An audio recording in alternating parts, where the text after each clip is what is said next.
কাশ্মীরের পেহেলগাম এলাকায় হামলার পর ভারত পাকিস্তানের মধ্যে চরম উত্তেজনা ছড়িয়ে পড়েছে।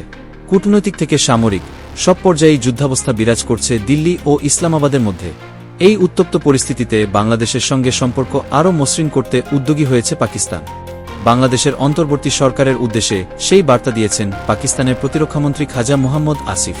সাম্প্রতিক সময়ে বাংলাদেশের সঙ্গে ভারতের সম্পর্কের টানাপোড়েনের প্রেক্ষাপটে ইসলামাবাদ ঢাকার সঙ্গে সম্পর্ক আরও দৃঢ় করতে চাচ্ছে বলে জানিয়েছেন বিশ্লেষকরা। গেল শুক্রবার ইসলামাবাদে বাংলাদেশ হাই কমিশনের আয়োজিত এক অনুষ্ঠানে অংশ নেন পাকিস্তানের প্রতিরক্ষামন্ত্রী আসিফ। সেখানে তিনি বাংলাদেশের সঙ্গে অর্থনৈতিক, রাজনৈতিক এবং সাংস্কৃতিক ক্ষেত্রে সম্পর্ক গভীর করার ব্যাপারে আগ্রহ প্রকাশ করেন।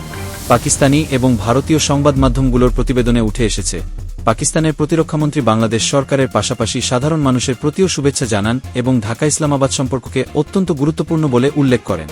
সম্প্রতি প্রায় ১.৫ দশক পর বাংলাদেশ ও পাকিস্তানের মধ্যে বিদেশ সচিব পর্যায়ে বৈঠক অনুষ্ঠিত হয়েছে, যা দুই দেশের কূটনৈতিক সম্পর্কে নতুন মাত্রা যোগ করেছে। এছাড়া পাকিস্তানের উপপ্রধানমন্ত্রী ও পররাষ্ট্রমন্ত্রী ইসাক দারের ঢাকায় আসার কথা থাকলেও পেহেলগামের ঘটনার পরে সফরটি পিছিয়ে দেওয়া হয়েছে। কাশ্মীরের ঘটনাকে কেন্দ্র করে ভারত ও পাকিস্তানের মধ্যে কূটনৈতিক উত্তেজনা আরও বেড়েছে। সীমান্তে গোলাগুলির ঘটনা বৃদ্ধি পেয়েছে। নয়াদিল্লি সিন্ধু চুক্তি স্থগিত করেছে, পাকিস্তানিদের ভিসা বাতিল সহ একাধিক কড়া পদক্ষেপ নিয়েছে।